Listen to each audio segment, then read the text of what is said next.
Good evening, everyone. It's Basketbros night. The pundit is here taking over the elite slot for tonight. Don't know why, but hey, I'm always happy to do it. I am Jacob Christner, the pundit's pundit, and what did I say? Time and time and time and time again. And what do I say all the time? And I'm going to say it, and I'll probably say it on TikTok tomorrow too. James Harden's not that dog. I was saying it right after Game 6 when they barfed up Game 6 at home. I said, congratulations to Boston. Congratulations to Boston. There's no chance, especially with James Harden on your team. He's not that dog. 3 for 11 here, 2 for 16 last year. That's what he is. He's one of the greatest ISOs of all time, but all he's going to be doing tonight is going to a strip club somewhere and getting some kind of solace with a girl named Kitty. Anyway, we're going to go with our people for tonight. Let's bring in Will. Anyway, let's see if they can catch that thing. How you doing tonight, Will? I'm good, man. Yeah, that Game 7 was insane. Jason Tatum shows that he's going to go down as one of the greatest Celtics ever. Yes, and guess what? The scary thing is he's only 25. Yeah, and you know something? He could be this era's Bird. He really could. And it's like the thing is, Bird only had the most he's ever had in a playoff game is 39 points. But he was the one passing, facilitating, and shooting and rebounding. So he did it all. But he only had 39 points as high in the playoffs. So 51 something else. Yeah. So sure. That was there. And then we have a return tonight. Detroit Dom DeRubeis. Yo. It's going well. And just like the prodigal son, you return. Yes. And I don't know how many times, I'm going to say this, I don't know how many times it's going to take for people to think and quit thinking I'm just being cocky or I'm just being a fan or something, for them to understand Harden's not that dog. He doesn't have it. He's not even a dog. No, he's like a chihuahua.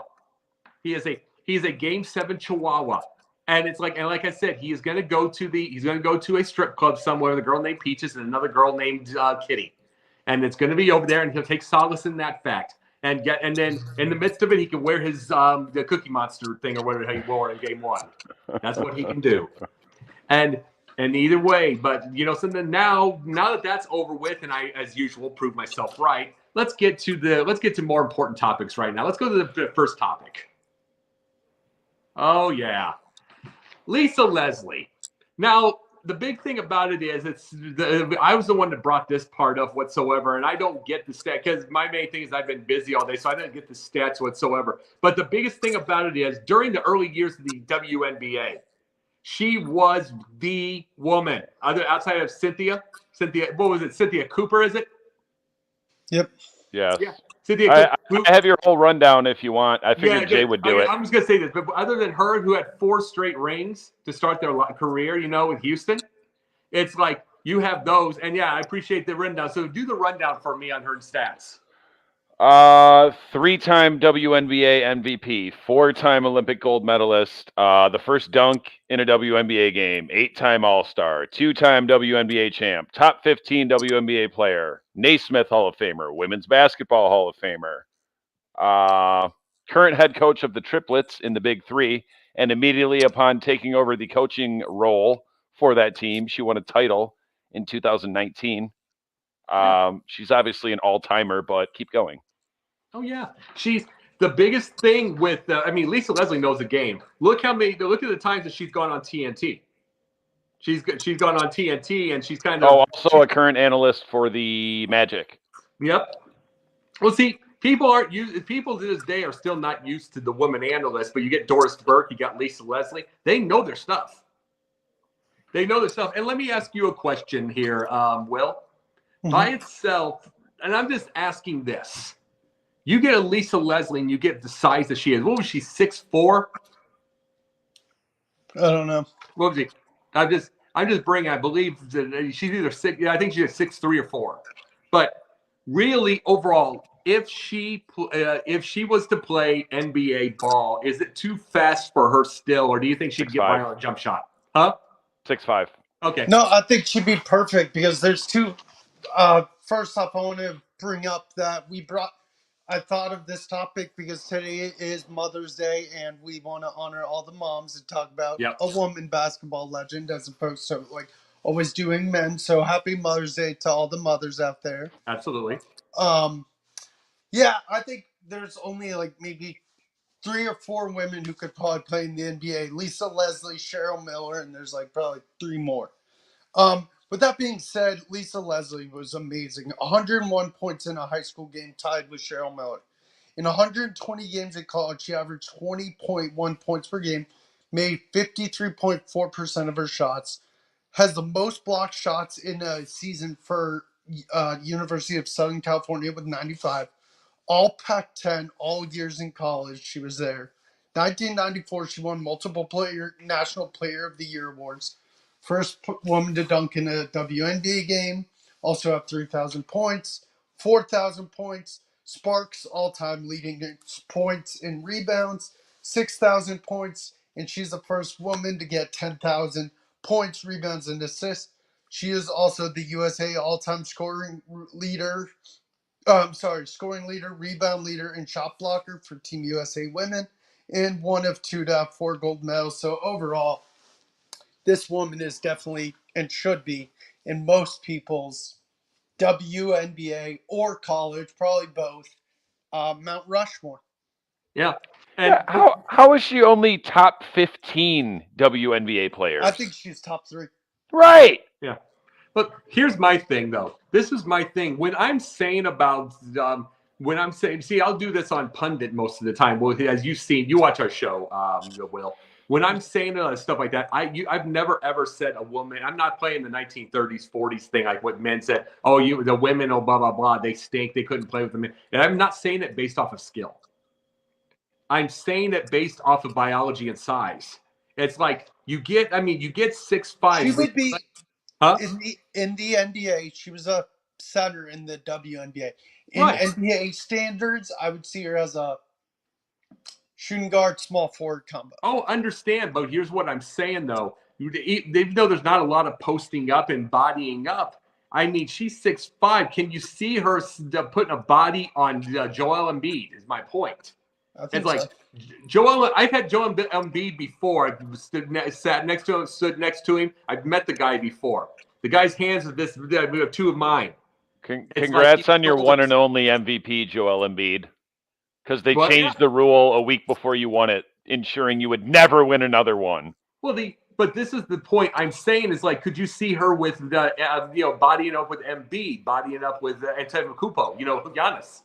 Can you see that? I mean, those sizes of these men are just immense, and that's the point. I'm not when I'm saying this stuff. I'm not saying women can't do the job or be athletes. I'm not saying that.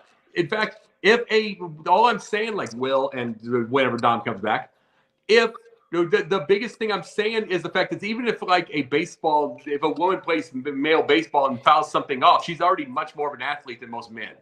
So that's all I'm saying. I'm just saying it's the biology and the strength is just so different is why you have a women's league and a men's league. It's no big thing to not be as strong as the man. They're still badass.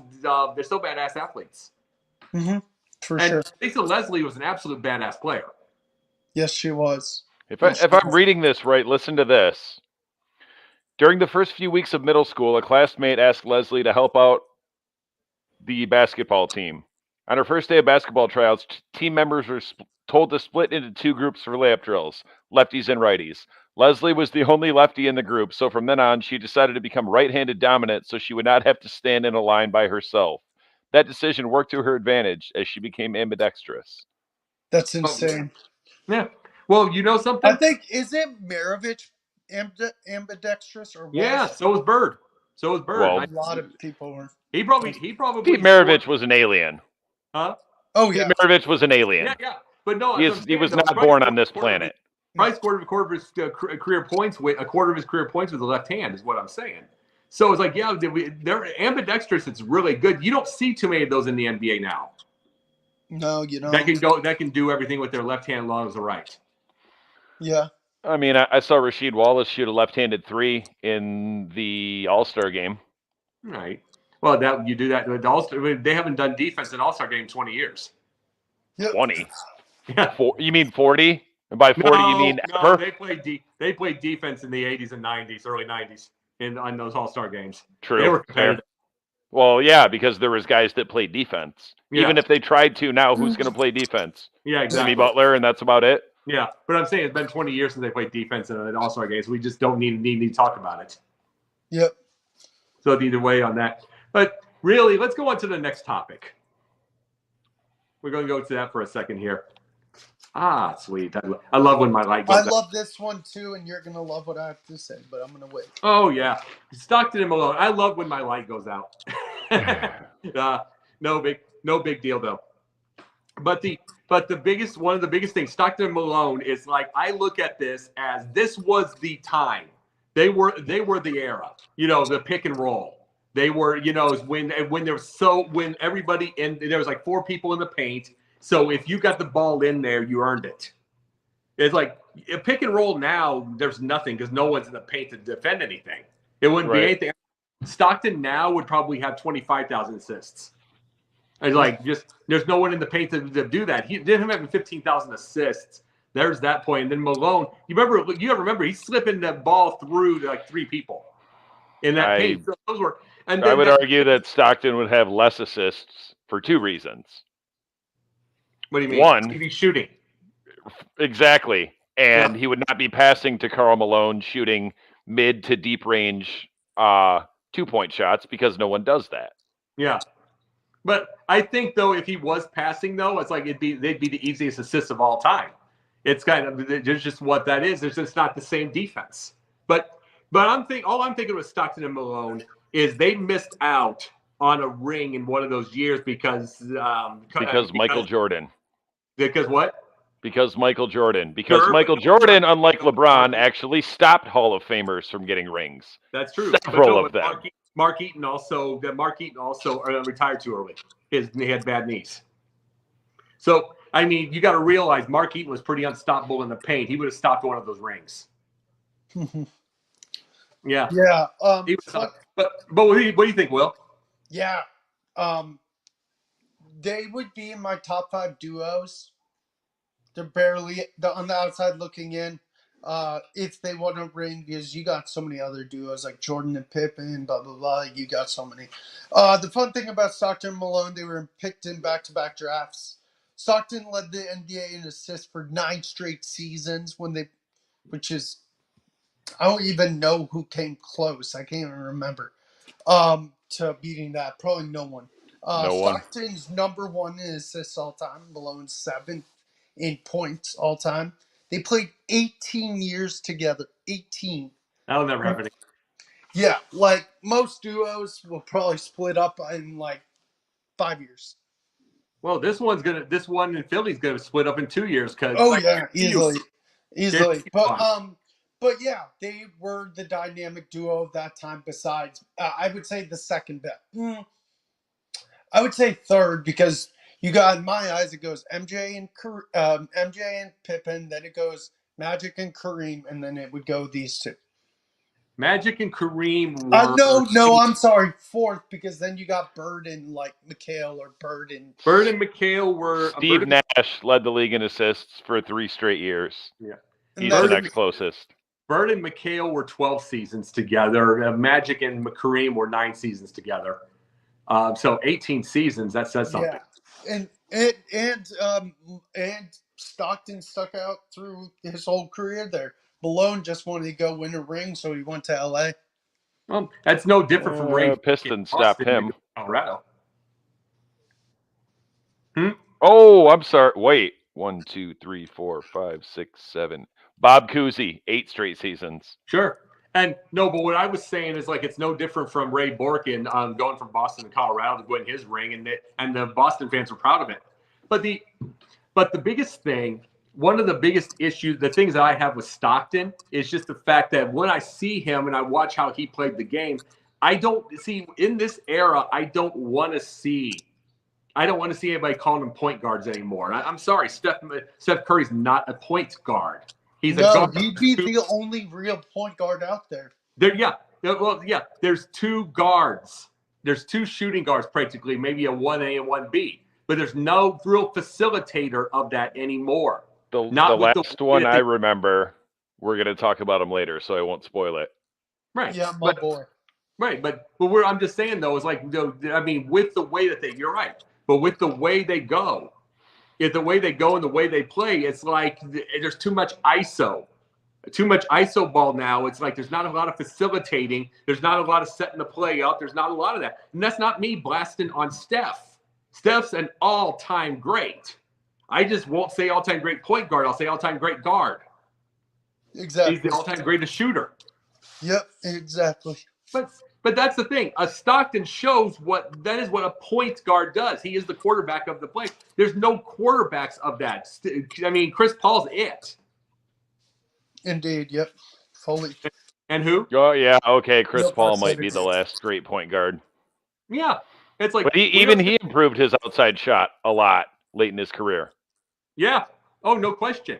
And Paul, you can put Jason Kidd in that category. And for as many years as I called him Asen Kidd, he's top 10 all time in three-pointers made.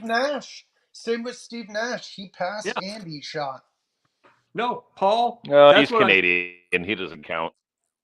No, but I'm just saying, Chris. The thing about Chris Paul is he's got that, even though he's basically got that whole situation with like Game 7s himself and the playoffs himself. But he is he's not an ISO guy. He's the last of our point guards.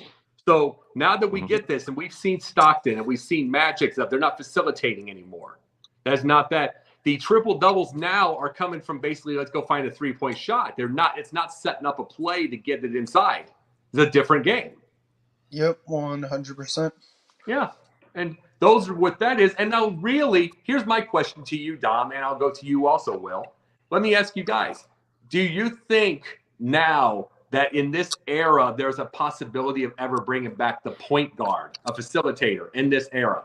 I don't think it's ever coming back. I think it's too little, too late. Just like how we lost the regular big man who's the back to the basket big man.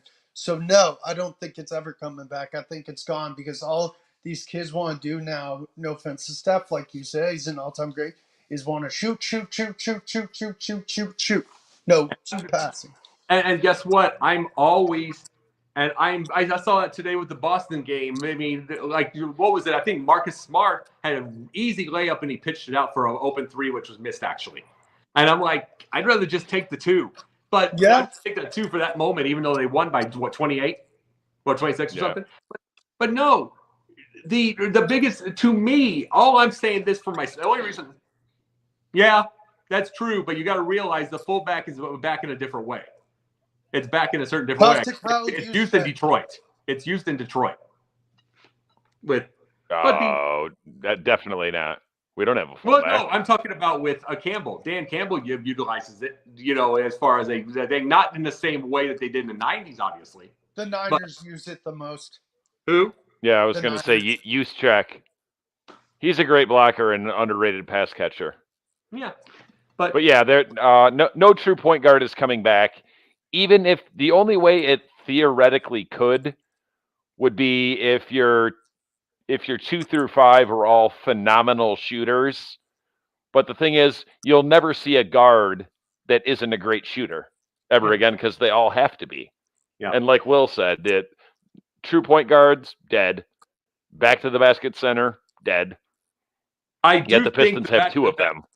I do think the back to the basket center is more dead than a possible point. Because the reason I was saying that part is I believe in theory that if you with this era of microwave basketball, if you showed this era of like 3 or 4 passes straight that were just like showtime, it'd be accepted.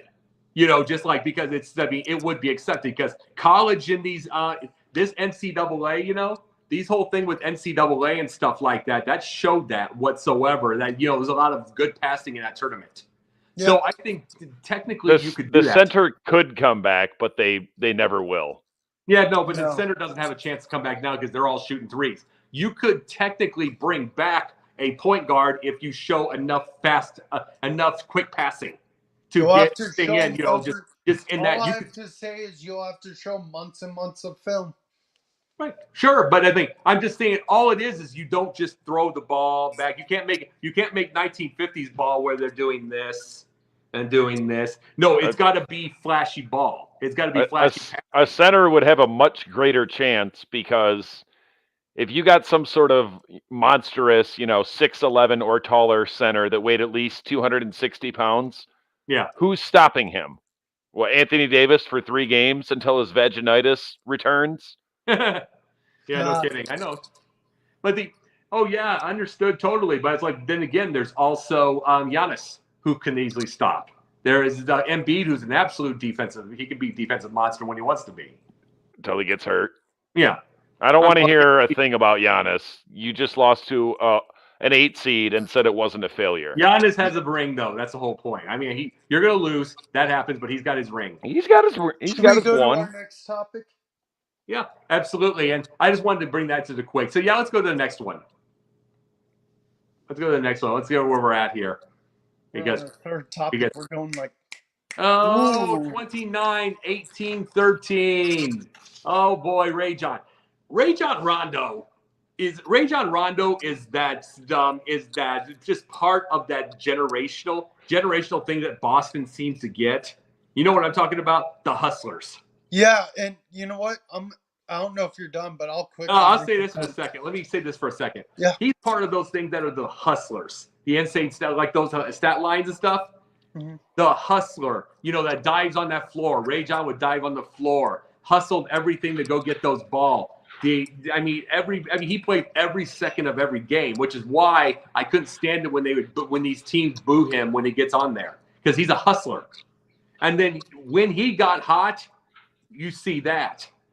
And the thing is, those type of things, he had more than one of those games, 29, 18, 13. And you know what would happen? Unlike a certain person we were talking about, he would follow it up. Mm-hmm. You got to remember, by itself, he'd follow it up. So, I mean, Rajon is very underrated in Celtics lore. It's just, I think it's because he did not stay long enough. It's just there. Now, you go ahead, Will. So my 8th grade teacher, I've said, was a Celtics fan, got me into the Celtics. I was a huge Rondo, Ray Allen, Kevin Garnett, Paul Pierce fan. He was the 4th piece of the big 3 in Boston. He was that 4th piece. He helped them win that ring in 08. That guy did flashy passes behind his back. You know what? Behind his head. The guy, I remember, I think he dove for a loose ball. He hurt his arm. They took him back to the locker room, and everyone's like, oh, man, he's probably out for the game. Comes back 5 minutes later, hops in, plays amazing. And you know what? It's funny because I used to say to my 8th grade math teacher, I always said the same whenever like Rondo did those flashy passes behind the back and he deked out the defender. I'd say, you got Rondoed, as a joke.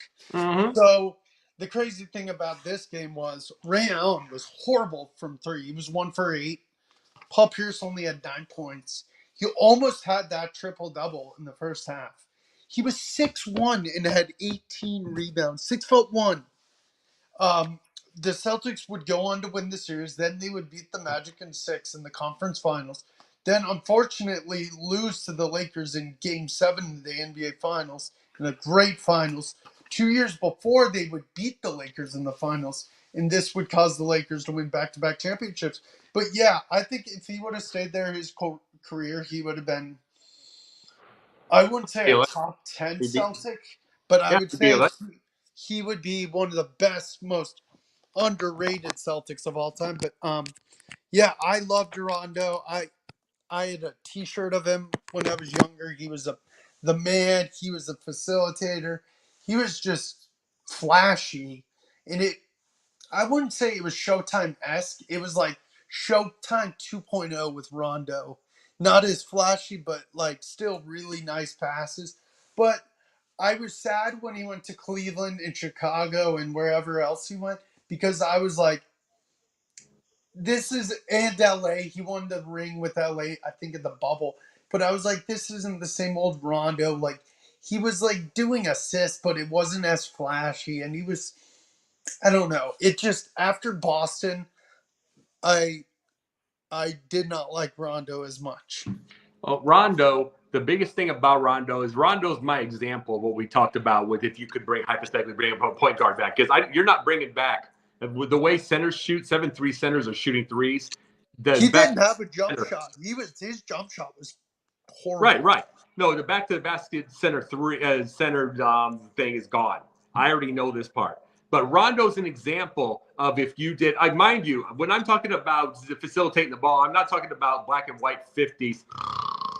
I'm not, just like a bounce pass and all that stuff. I'm not talking about any of that would snooze everybody in this era. I'm talking about quick into the paint, blah, blah, blah. His highlight reel is insane. If people who haven't seen Rondo's clip that are watching this, go back, watch YouTube highlights of his assists. They are insane. Yeah, but I'm saying that is the type of point guard I think could make it. It was a lot better than the back to the basket center we were talking about. A lot better chance. Anyway, I wanted to ask you, Will, what do you think of Rajon? I loved him. I thought he was so underrated on that Celtics championship team. Of course, Paul Pierce won the MVP. Got Ray Allen, second greatest three-point shooter, and then you got power forward Kevin Garnett, who will be down as one of the greatest power forwards, top 5. And then you got the underdog story of Rondo, a 6'1" point guard, helped facilitate the ball. Yeah, I thought Rondo was an excellent piece. And you know what? This may sound crazy. Call me crazy. Crazy. I don't think the Celtics win that championship if Rondo's not on that team. Number one, because you got an aging Sam Cassell.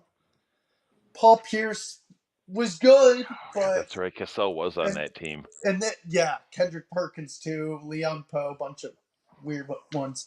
And then you got Kevin Garnett. So I'm saying this right now. Call me crazy. Celtics don't win that ring without Rondo feeding the ball. Absolutely. And what do you think, Dom? Well, first I start with a question. It's your team, so you know. I either forgot or never knew. Rajon Rondo was drafted by the Suns in the first round of that 06 draft. Yep. Yeah. Draft and trade. Yep. I can't remember what he was traded for.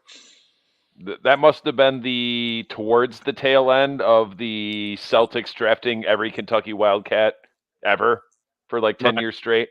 Which basically started with Patino. Yes. That was the last one I can remember going to. I can't believe neither of you mentioned probably the most important thing about Rajon Rondo. Because he played with Brian Scalabrine, the White Mamba? No.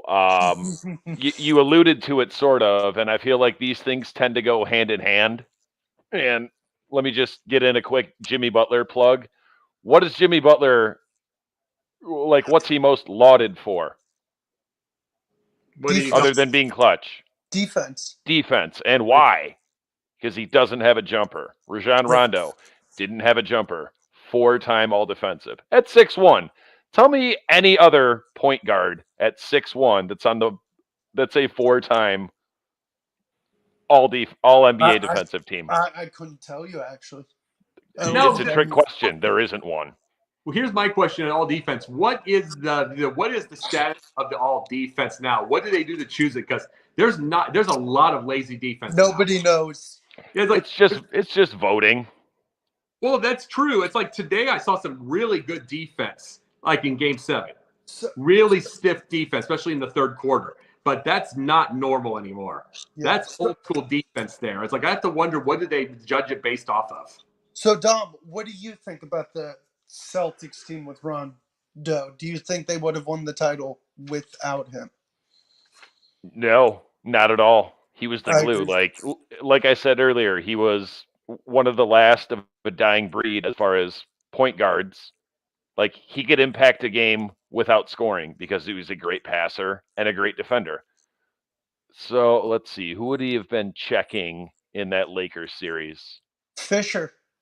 Derek Fisher. Okay, well that actually marginalizes him in a way Derek to me. Or wait, Jordan Farmar?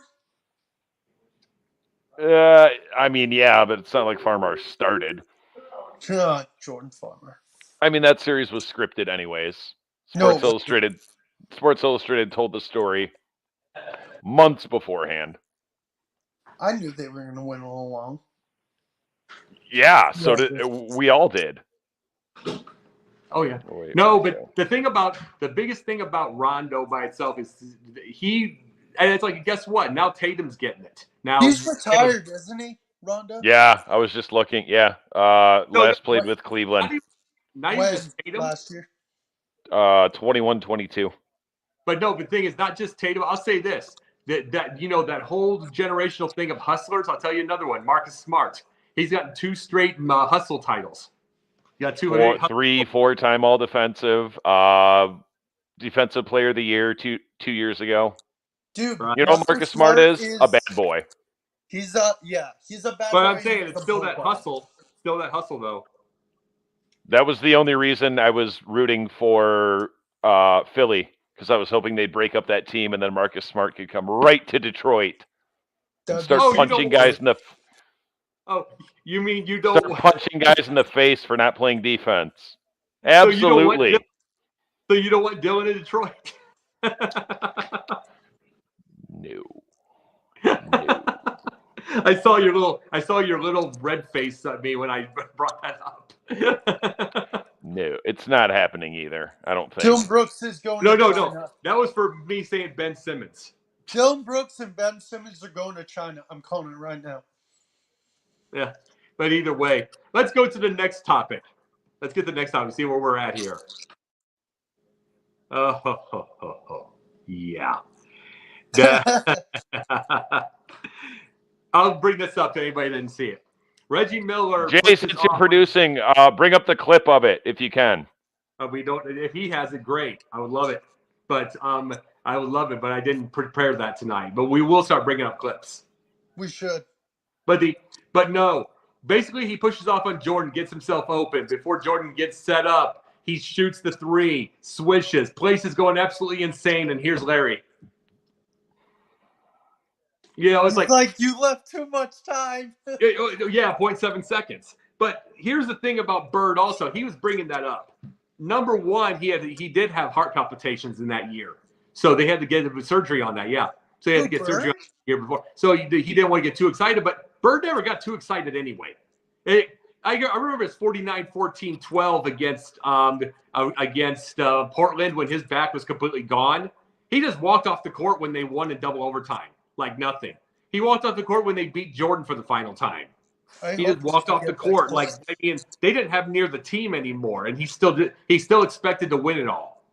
But see, that's the thing. Bird was never. I don't know how much Bird would have even gotten excited if they would have won the whole thing, because I think he expected to. Wait a minute. Hey, Wait Jacob, a minute. Wait a minute. Go ahead. Go ahead. When was the last time that the Celtics beat the Bulls in the play? Or are you talking about a regular season game? A regular season. Oh, okay. Because I was going to say that was 87. I was going to say the Bird Celtics were dead once Jordan ascended because we ended. No. Then we ended the Lakers. When they beat him for the final time, it was when he had 34 and Jordan had 37, and they won. That's what I'm saying in the regular season. But he just walked off the court, and those two were just shaking hands. It was just they walked off together. That's what I'm talking about. Even though the team wasn't anywhere near what they used to be, he still thought in his head, okay, we're going to do it one more time. That's his thought process. And he was gone. That team was, his back was gone. Everything was, everybody, the foot was terrible on McHale, everything. But he still expected it. And that was his mindset. You got to remember, he had 3 Eastern Conference Finals and went to a finals with Indiana. And that was his only 3 years of coaching. So, again, he expected to win. Fun fact, that's the only playoff series Michael Jordan played against the Pacers. Yeah, and went to 7. Only one went to 7 games. Yeah. And you know something? 4 minutes also, away from Larry Bird, the only player from that era that was even remotely successful as a coach or GM. Yep. Yeah. Versus Isaiah Magic. Winning Jordan sucked. Yeah. Well, you got to realize you're successful because you don't think someone like that gets successful because he doesn't think he can play anymore. He knew his back was gone. He knew his back was gone. He wasn't going to play in the league anymore. It wasn't, even though he had his own version of an ego, he wasn't going to go back up with Jordan anymore, Magic anymore. He wasn't going to do it. So he could easily just coach and know that these players are better at physically.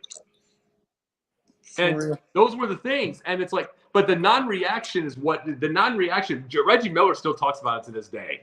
The Pacers teams were good. I forgot they had Rick Smits. Did they have Mullen at that time? Tail end of his career, Mullen. They had Chris Mullen, yeah.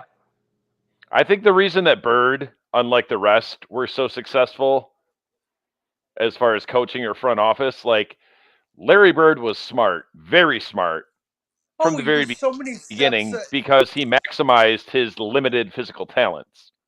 And you know what else? He was just so much smarter. And you know what else, Dom? And Jacob probably agrees. And this is what Bird, I think Jacob said this on a podcast, one of our shows one day. Bird played chess. Other people played checkers. Mm-hmm. Yeah. And see, Bird, toward the end of his career, was basically that YMCA guy with triple taped knees with ice around it. Oh, and you're playing off against those 20-year-olds and absolutely just destroying them with outside shots and passes. That's what Bird was his last 3 years. He was. He was. And you got to remember, he never lost. When he played a full season, he never won less than 51 games. Yeah. He had 60 win seasons.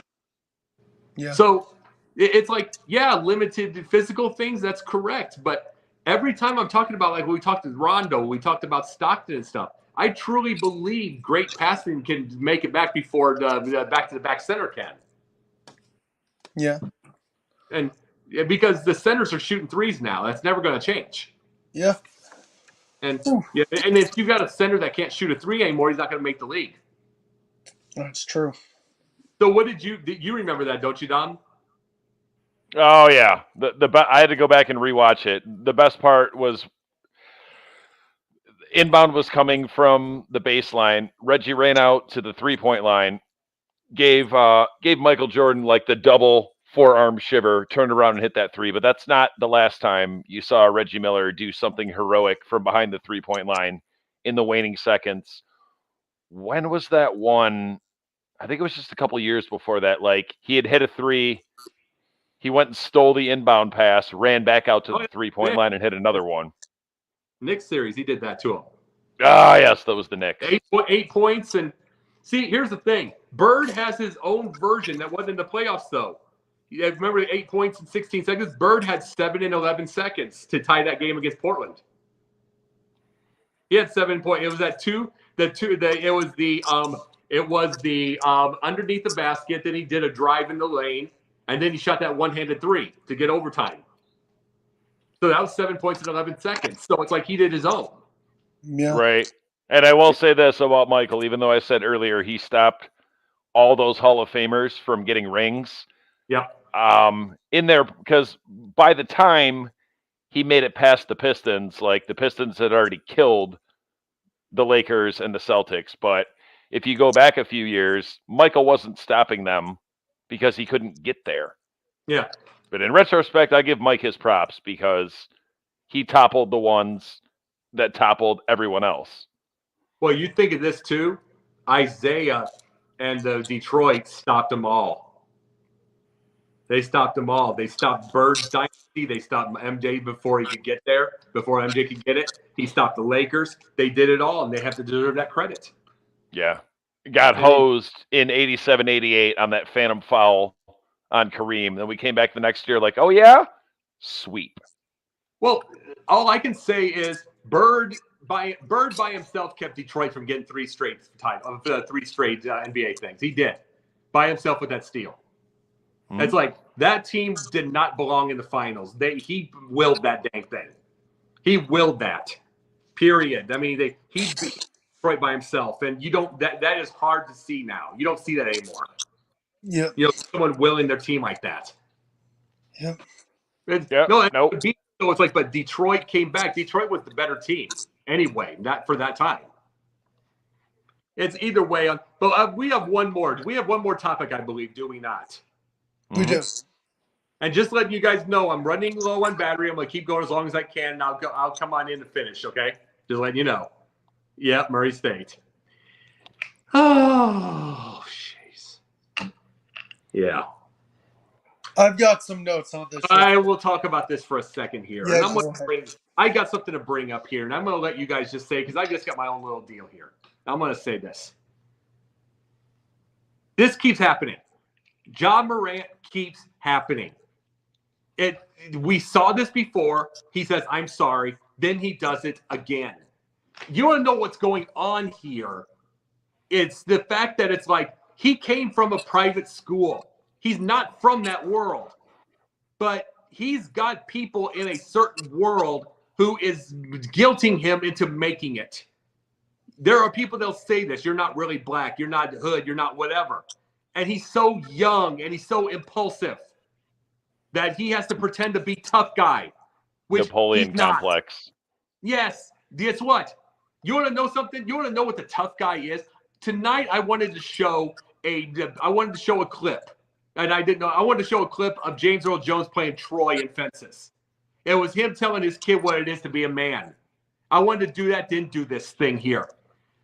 That guy, that character, is a big, and you know James Earl Jones, how big he was. Huge. You think about him for 1 second. You see how big his arms were, how big, wide he was, that voice. You're just seeing a guy who's facing Darth Vader. Huh? He's Darth Vader. Yes, and you're seeing that character in a world of really racist white people, and trying to make his money and make his money, which he's obviously going to be shorted. They'll be shorting his money and everything like that. He's getting screwed and everything like that. And he is still raising his family. He's still getting them, and he's saying, that's a tough guy. Make your money. Learn your business. Learn your business. Quit trying to play tough guy, because you're going to lose hundreds of millions of dollars trying to play tough guy. Waving guns around is not tough. It's no different from idiot Bubba who goes to Sonic with a AR-15 or something. That's my rights. No. Guns aren't toys. Period. I gotta get my backup just in case. I'll be right back. Go ahead. Cool. No worries. So yeah, this is 2 months after flashing a gun on Instagram live video in a Denver nightclub. An 8-game suspension came after. Silver said it was irresponsible, reckless, potentially dangerous, and the consequences are serious, which it definitely is, because someone could have gotten either hurt or worse, killed. He has a huge following and influence, which is horrible, because, like, look at the young, and it's a bad role model for the young fans who like John Morant and watch him and think he's like the next big thing, which the way he plays, he could be. Today he was suspended from all team activities. Am I surprised? No, because this is the second time he's done it. Like I said, the consequences are huge. Like I said, again, someone could have died or got hurt badly. If I'm the Grizzlies, I wouldn't wait for maybe, I don't know. I think commissioner's going to give him a suspension and a hefty fine. But if I'm the team, I'd say you're not coming back to the team. You need to go to X amount of rehab, X amount of mental help. Because if you don't fix this, we're voiding your contract. You're getting released, and no one's going to pick you up. I don't know if there's mental health issue and stuff like that. Does he want to be helped? He's an impulsive kid thinking he's some kind of tough guy because someone's telling him that's the way to go. Dom, what do you think? Well, like I said, it's a Napoleon complex thing, for one. For two, like Jacob said, he's from a small town and a private school. But the thing is, like, there is a very seedy underbelly in the city of Memphis. And I don't, at this point, like, I don't know what he's doing, what he's trying to prove. Like, you don't have to be a tough guy. Like, put the guns away and go work on your jump shot before you become the next D Rose. Because my guess is, based upon your behavior, you're not going to go work on and develop an NBA 3-pointer late in your career. And at this point, you won't be around long enough to do so. Like, it's really a shame because he's a tremendous talent and a highlight waiting to happen. But it's just like, man, what are you doing? And Imagine if kids saw that video and parents are like, "What the heck are you watching?" Well, he's not. That's the thing. He's not and this is the big thing. You're not tough waving guns around. Here's the thing. Ron Van, this is just being truthful. If you want tough, let's look at Ron Van Cleef, one of the original, the guys that would he was like 50 years old going into UFC. A 50-year-old, the one of the black martial artists. Mhm. He would twist. Jay's what 6'10", 6'11". He'd twist him in half. They're a foot shorter each other, and he'd twist him in half. That's a tough guy. It's like waving guns around doesn't make you a tough guy because anybody can shoot it. You don't have to be tough anyways, and even if you are, you're puny. Well, in truth with that, but here's another thing about the tough guy deal. What you don't have to anymore because the business end is there. I mean, you got LeBron, Harden's one of them. As much as I've been joking tonight, you got KD. All these guys are making billions of dollars. You want to know when you need to be the tough guy? When you're protecting your family, your wife, your kids. When someone breaks into your house, twist them in half. That's when you need to be a tough guy. Otherwise, you don't need to be doing this. Right. Just go win games. And beyond that, like you said, millions, billions of dollars. Don't tarnish your reputation to where people don't want to, like, you're to the point now, no one wants to touch you outside of the league as far as endorsements, being a spokesman for anything. But at this point, now you're jeopardizing sponsorships. Right. At this point, you're jeopardizing your ability to make money on the court. Yeah. And what are you going to do outside of that? Like, I'm pretty sure you did not get a degree from said Murray State. And like you're putting yourself into a very small box that will be very difficult to navigate your way out of. And that is true.